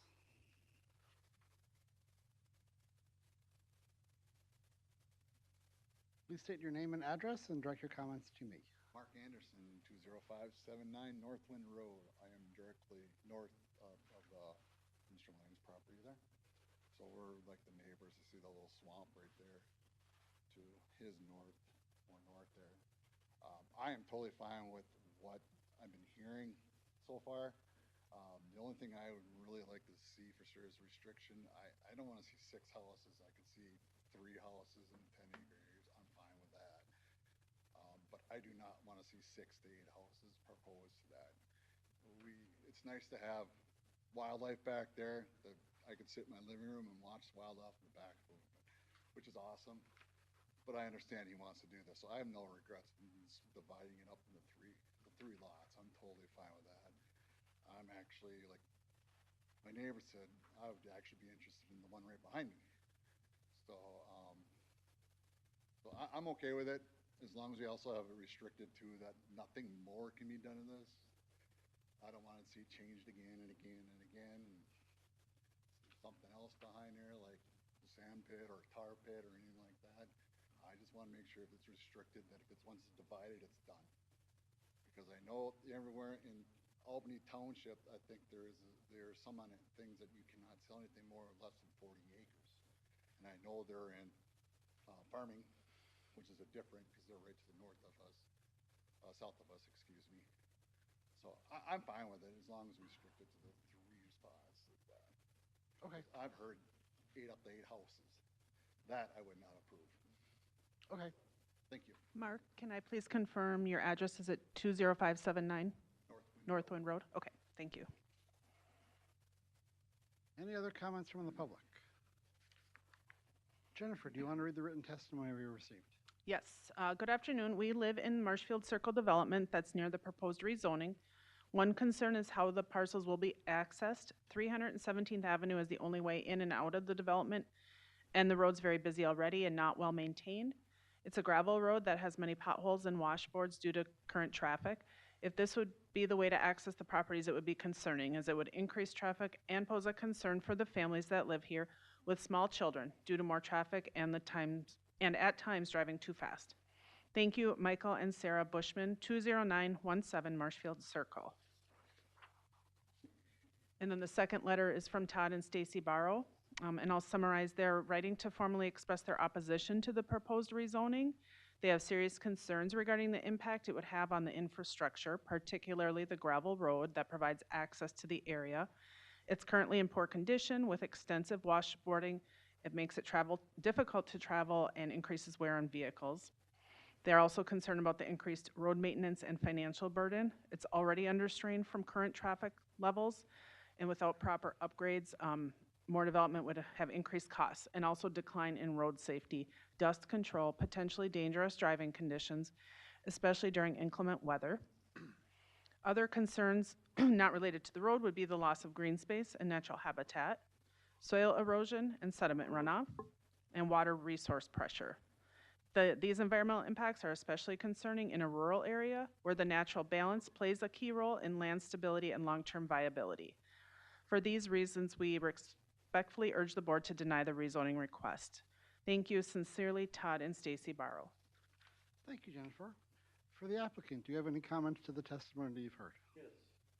So, there are several homes in that Marshfield Circle area that are built on double lots. So, if everybody would have built on a single lot, they would have a lot more traffic than we're looking to add. We're only looking to add 3 more homes from our existing, not 8 or 10 or whatever. We're looking at 3. 1 per 10-acre lot, and that's all we were asking for. The township was fine with 5, and I said, no, I only want 3. I have several young couples come up to me and said, hey, where can we find some land that's 10 acres, 5 acres, that we can build and raise a family out in the country? That we can't find any. There's none around. So I had several come up to me, and I said, well, I'm going to hopefully see what I can do, because I'm trying to sell my house now, and I would like my daughter to buy it. And we're trying to make it affordable for her to buy. Acreage is so expensive these days, she can't afford 40 acres, but she can 10 with the house. And I want to keep it as much as we can like it is, wooded and open. We have building sites picked out. One would be up in the northeast corner, one would be probably in the middle on that open area, and then one would be in the woods on the south. But that's probably the last one that's ever going to go. I have a young couple that are interested in all 30 acres. They would like to build someday in the northwest corner, and they'd want it zoned R10 in case 20, 30 years down the road, their children could build there, possibly down the road. That's why we would like to have it zoned the R10. But no more than 3 additional houses. And the road issue that they talked about, it is a township road. It is maintained very well. They put Class 2 granite on it. They dust coat it every year. And to access our site, you would drive by 4 driveways to get there. You're not in Marshfield Circle, but 100 feet to access it. And then they talk about wells. Nobody has an issue finding water in that area. They do have like 5 lots that are available out there yet, but some guy owns all 5 and he don't plan on building on them. So he built his house with his dad owning the 5 acres around him, or 5 lots. Other than that, I'm opening up to any questions. All right, thank you. Commission questions for the staff or board? Mr. Chair, a question, and really more for clarification, due to some of the questions that are coming up. This is a rezoning. Anything that would have to do with the lots would go through platting it. And what is the criteria for platting to come back and be reviewed for the Planning Commission? Yeah, that's a good question. If they plat it into 2 lots, so the existing home and 1 additional lot, that's considered a minor plat, and that won't go before the Planning Commission. But if they end up doing 3 or 4 lots total, then that would be back before you for another public hearing. And to that point, that would provide another opportunity for public comment if things were not going to, if there was concerns with the platting portion of it, and that would be separate from this zoning decision tonight. That's correct. Thank you. So I wasn't around during the Marshfield Circle discussion. Can you provide some history on what that little keyhole there is? How that Yeah. came about? Unfortunately, I really can't because it was done before either of us were around, before we had countywide zoning. Okay. That's how it came to be. And when the zoning ordinance was enacted, the inside part of Marshfield Circle was zoned R1, and then the rest of it is not. I'm not sure why, but that was predated the county zoning. It was an interesting feature on the map. I had the same question. What happened? Yeah, why? Likewise, the lots to the north in Albany Township, those 5 and 10 acre lots were all predated the county zoning. Okay. Other questions or? Chairman, if it was before they were here, that's 525 years ago, about. Mhm. You don't combine them. When you say there's no adjacent building entitlements available, is that because they've already been bought or nobody's making them available? Yeah, the reason is because none of the surrounding parcels are large enough to have a building entitlement available. So they're all zoned ag, they'd have to be 80 acres or more, and none of them are, so they don't have any available. Mr. Chair, Jennifer, if it's rezoned R10, you said they could have up to 6 homes, 6 lots if they cluster. If the 10 acres with the building site, the current building site is sold, and there's 30 acres and one person buys the 30 acres, the whole works, how many homes could they have with an R10? 30 acres and a R10, if they clustered, could have 5. Could have 5. They would have to put a road in, so they would have the access to Marshfield, and they'd have to put in a road, and then they could do 5. Yep. So just a clarifying point for the applicant. So you were talking about 3 lots. So 3 additional lots. 3 additional lots. So for a total of 4 is what you're looking at. Total of 4. Okay, thank you for the clarification. Mr. Chair, this is, I think, probably for staff. I'm just was reading the township recommendation form. It looks like they are in support of it, but the narrative says something to the effect that the parcel is also only 30 acres from the Stearns County Comprehensive Plan. What does that mean? Yeah, can you go to the comp plan map, the one where they drew it in? The yellow one, Jennifer. That one, the green one. Oh, the next one shows I it. think the next one. Yeah, that one. So the western rezone area outlined in pink, that's the applicant's 40. And then the larger outline in pink to the east, that's the comprehensive plan area. And what he means is that's the area that's slated for concentrated residential development in our comp plan. And there's 30 acres in between them. So they're not adjacent. I mistakenly earlier said they're adjacent to the concentrated residential, but they're 30 acres apart. So that small gap lot is a 30-acre parcel. Correct. Okay, thank you. So it is that this proposed development is not covered by our comp plan? It's not included in a concentrated residential zone in the comp plan future land use map. That's correct. Other comments or questions from the commission? Other comments? Hearing none, I entertain a motion to close. Mr. Chair, I make a motion, we close the public hearing. Jason moves again to close the hearing. And I'll second the motion again. Leroy seconds. All in favor, aye. Aye. Opposed, same sign. Motion to close passes. Do we have further discussion? Hearing none, we'll move on to the findings of fact. Is the proposal consistent with the zoning ordinance? Why or why not?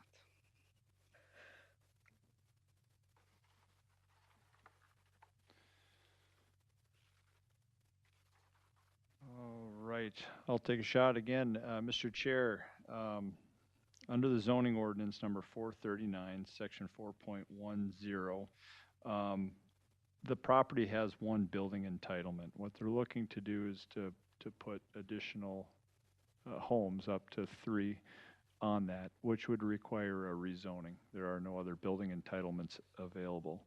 And so it is consistent with the zoning ordinance for that reason. Okay, thank you.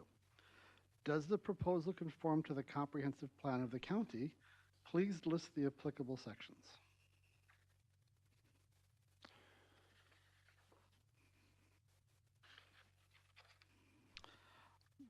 I'm going to give a split answer here.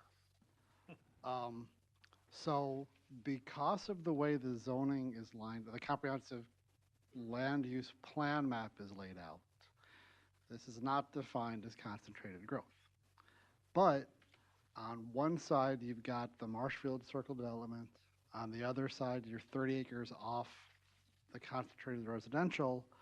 So I'm going to go with the one that I really don't like, but I'm going to say it anyway. And that is living goals number 3, support housing options that give people in all stages of life and means viable choices based upon the testimony of the landowner who indicated they have interest from folks who can't afford anything larger than this. So that is why I believe we have a split decision, but I lean towards it does conform with the planning. Well, Mr. Chair, I'd add to that, under the ag use policies, I mean, agricultural zoning was put in place to help preserve agricultural property in the county. That's why we look at LISA scores, that's why we do a lot of things. When you look at this parcel and its proximity to the long-term concentrated development, the purpose of agricultural zoning doesn't quite fit this property. It's not really an ag property today. Based on the surrounding properties, it's not ag in the future. So if you look at ag use policies, number 5, projects that are located in an ag area and are not agriculturally oriented should follow the comprehensive plan future land use factors to minimize conflicts with adjacent land uses and natural resources. All of the conflicts I heard from public applicants and their concerns are legitimate, but they had to do with platting, not necessarily zoning. And so in this case, I do think it's a little bit more clear. Thank you, Jason. Is the proposal compatible with the existing neighborhood? Why or why not? Mr. Chair, I'll cite what I just stated. Okay, thank you. Staff, do we have that? Yes. Perfect. How has the applicant demonstrated that standards and criteria stated in the ordinance will be satisfied?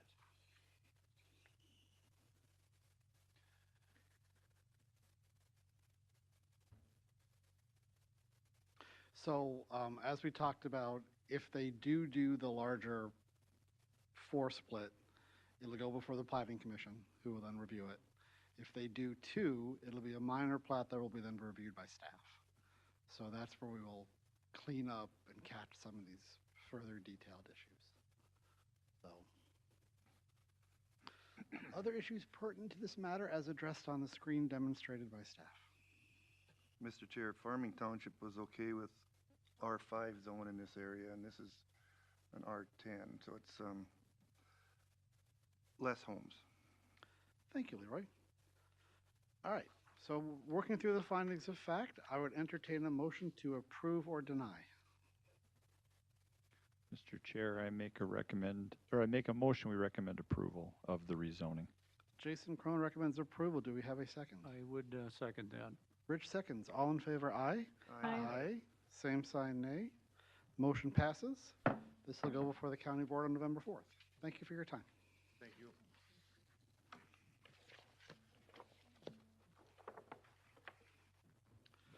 All right.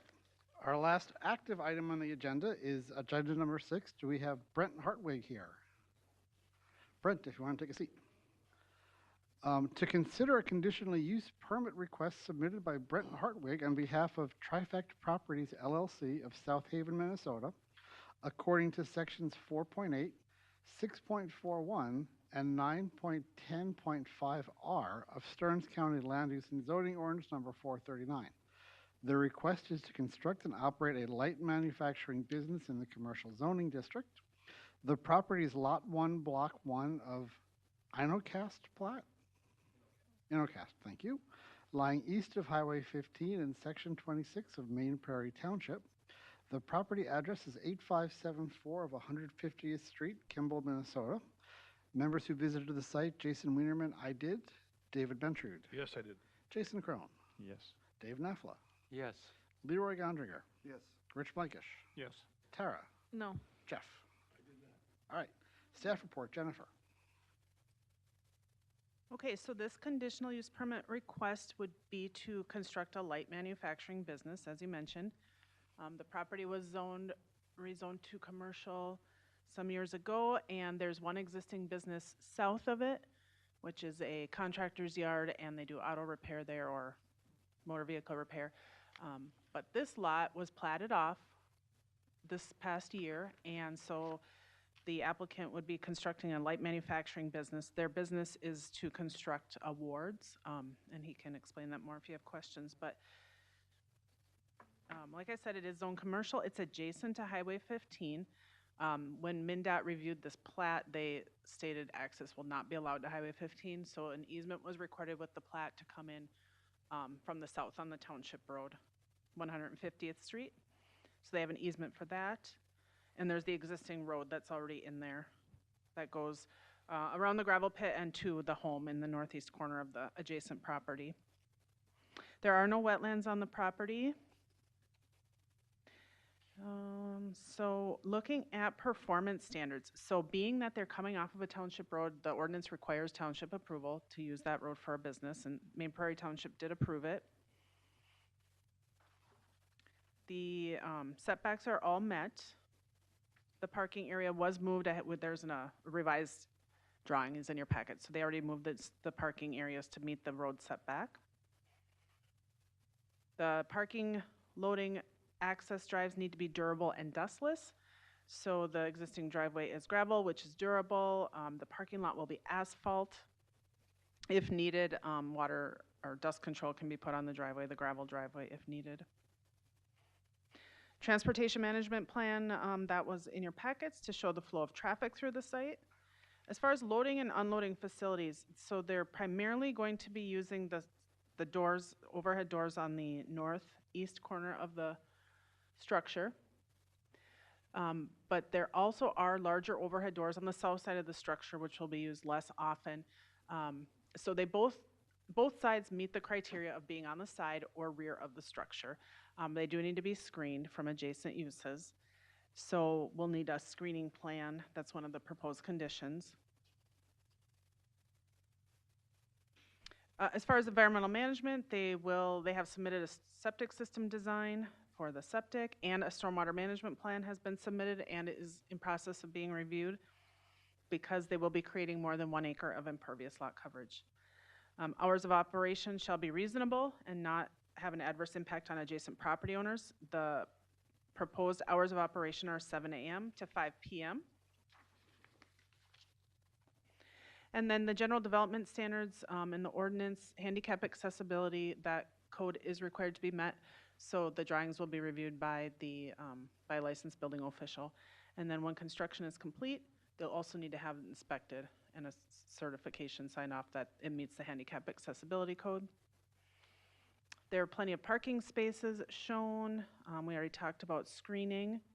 Signage, they proposing 1 sign on the building, and the size limit is 25 square feet and 25 feet in height. Like I mentioned, a stormwater management plan has been submitted. As far as the adjacent area, so across Highway 15 to the west is residential. This area, yeah, there you go. So there's Murray Lake across the highway, residential, and then the property in question to the south and east is more commercial, gravel pit. There's gravel pit to the south, you can see, so it's a bit of a mixed use area. And then there's federal land to the north and then ag land to the further east. On the comp plan, it is in the ag rural area in the comp plan. So recommended conditions would be number 1, to address stormwater management. An approved stormwater management plan is required. They'll need to submit a financial guarantee to ensure the plan gets properly installed. The release of the financial guarantee would be contingent on certification from a certified SWIP designer that the system is built and it functions as designed. And then also a site visit by staff to ensure the vegetation is at least 70% uniform coverage. The stormwater facilities shall be maintained in perpetuity in accordance with the approved stormwater maintenance plan. No additional impervious shall be added, which is not accounted for in the approved plan unless an amended stormwater management plan is submitted and approved. One sign meeting the sign standards of the ordinance is allowed as visible from the road. Number 3, screening. Screening shall be required to screen the loading and unloading areas from public roadways and adjacent residential uses, meeting the requirements of section 7.24 of the zoning ordinance. So a screening is required on the southwest, the south and east sides of the building. A screening plan and financial guarantee would be needed before we would issue the construction site permit. Then the accessibility portion of the state building code is required to be met, and so that'll include confirmation from a building official that the building plans meet the code. And then after construction, an accessibility certificate form will be required that the as-built construction meets the code as well. And that's all I have on this one. All right, thank you, Jennifer. Applicant, name and address, please. Brent Hartwig, 16291 90th Street Northwest, South Haven, 55382. Do you have any additions to the staff report? Nope, that's quite comprehensive. Just kind of quick background of our business. It's a 42-year-old business that was in Howard Lake. Up until this moment, we have sold the building and moved into a temporary facility in Kimball. The reason for the move is that we feel that we make awards and trophies for Fortune 500 companies, and we feel that the business sector in Stearns County is much more advantageous for us to pull in better and more employees. And infrastructure is right. So a lot of our clients are, as mentioned, Fortune 500 companies. We want to have them be able to use the St. Cloud Airport and come to our facility to visit our award programs when we're building them for them. So the move to Kimball will give us a great opportunity with a beautiful facility there, precast. Very, very light traffic. We have a typical up to 13 employees typically. UPS, FedEx, truck daily.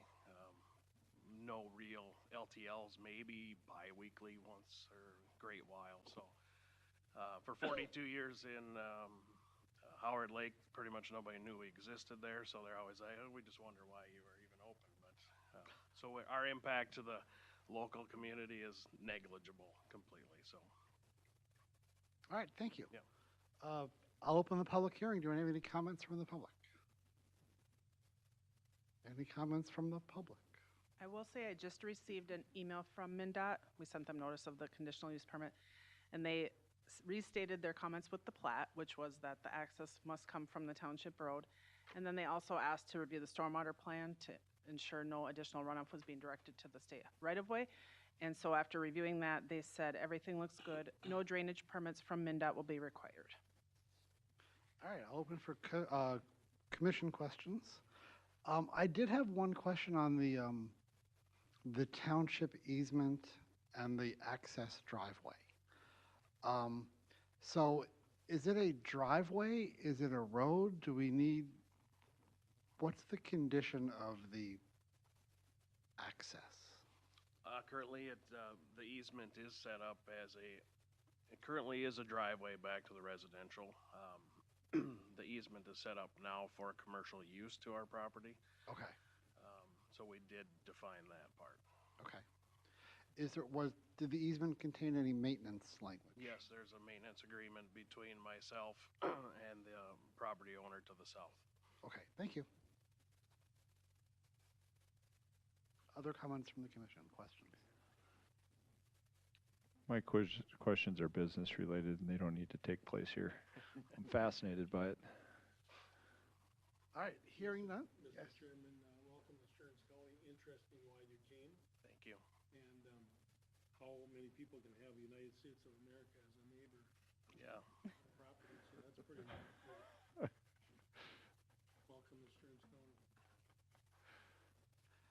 All right, I'd entertain a motion to close the public hearing. Please, I would like to make a motion. that we close the Jason public wins. hearing. And all seconds. Jason wins the competition for most motions to close. So he's the motion, and then Rich was the second. All in favor, aye? Aye. Same sign, nay? I'm in favor, by the way, so. Public hearing's closed. Further discussion. Findings of fact. So we'll move on to that. Is the proposal consistent with the zoning ordinance? Why or why not? Mr. Chair, ordinance 439, section 4.8 points, and 6.41 and 9.1.5R. In essence, require a conditional use permit to construct anything in a commercial zoning district in the county. And actually, this is, staff, you can confirm this. I believe that is the first time the property is built on. At that point, the CUP sticks with the property unless land use were to change. Is that accurate? Yes, Mr. Chair, members of the commission, the conditional use permit goes with the land. So if a different business were to come in that was light manufacturing, they could operate there. Any change, though, to any other kind of business would require new Modification. permit. So you get to pave the way with this application.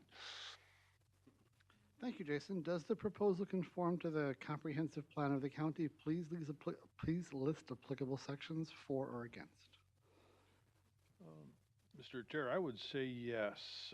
Under rural business policies, number 4, rural businesses and agricultural areas must embrace the comp plan future land use factors to minimize conflicts between adjacent land uses and natural resources. And it seems to fit well in that area of Highway 15. Thanks, Dave. Is the proposal compatible with the existing neighborhood? Why or why not? Mr. Chair, for reasons I just stated, I think it's, again, it seems to fit in that area. There's another business adjacent to it. Their homes on the, what would that be, the west side of Highway 15 are well set back from the road. And it, like as I shared, it seems to fit in that area. And to add on to that, as we'll probably talk in question number 4, but the conditions, it will be a commercial building, but it will be light manufacturing, screened from folks. So I don't see any major harmful impacts to vision or the neighborhood. So I would concur with that. Thank you.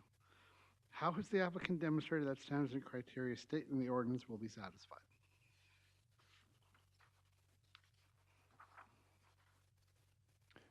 Chair, they've presented a well-thought-out plan, been working with staff and the Minnesota State, Highway Department. And then there's also 4 conditions that apply to this as well. Perfect. Thank you, Jason. Are there other issues pertinent to this matter as listed on the screen? Because they're accessing from a township road, we did get township feedback in favor of this request. So, any other comments? All right, hearing none, I would entertain a motion to approve or deny. Mr. Chair, I'd like to make a motion that we approve with the 4 conditions. Rich makes the motion to approve with the 4 conditions. Do I have a second? I'll second. Tara seconds. All in favor, aye? Aye. Aye. Whoops, sorry. Opposed? Same sign. Ahead of yourself. Wow. Okay. So approved. This will come before November 4th. And I think Jeff might have let the cat out of the bag a little bit. So hopefully welcome to Stearns County. So much. Appreciate everybody's help. All right. So I spoke with staff. The minutes for our last meeting are still in process. So we won't be approving that today. That should come before our next meeting, which the date for that is November 20th. Do we have any other items before the Board of Importance for considerations? I would like to say, Mr. Chairman, thank you for your all being here tonight, for having a forum and for being all prepared, it looks like, and great we're back in action. Perfect. I would Well, firmly second. and for the record, I didn't talk to a lot of you. I let staff know, but I had a curveball thrown this fall, so I've actually been gone. I've been living out of state for a good extended period, and that's going to happen again in November. But after that, I should be done and back in action. So my apologies and thank you for picking up the slack. Maybe saying welcome to Stearns County would be appropriate for Jason. That's fair. Mr. Chair, on that note of working out of state or whatnot, there was a change to the state statute this past session that does allow for elected officials and appointed officials such as yourself to attend virtually. Doesn't have to be through the pandemic as it was. And so if that's an option for you, if but for being here, you could attend. You know, if you're in town and you want to sit on your couch, not really the idea. But if you're in Boston, you're whatnot, we can work with you to accommodate that. So just give us a call and let us know. One member has to be here, is the way it's written, I believe. It's the chair. Right. Of course. So will the county be working on a policy procedure for that process? Or they just have to notify you? Mr. Chair, at this point, notify us. I don't believe administration is working on any sort of policy, but Shelley Benson, our director, said that we are going to offer that to our Planning Commission and our Board of Adjustment due to life happening. And, you know, we want, if you can attend virtually just as well as be here, then we want you to do that. And appreciate your time and commitment because it's a lot. All right. So we've had an excellent meeting. Thank you all. I would entertain a motion to adjourn if you would like to go home. Motion to adjourn. Motion from Rich, second. Second. All in favor, aye. Aye. Opposed. Meeting's adjourned at 8:06.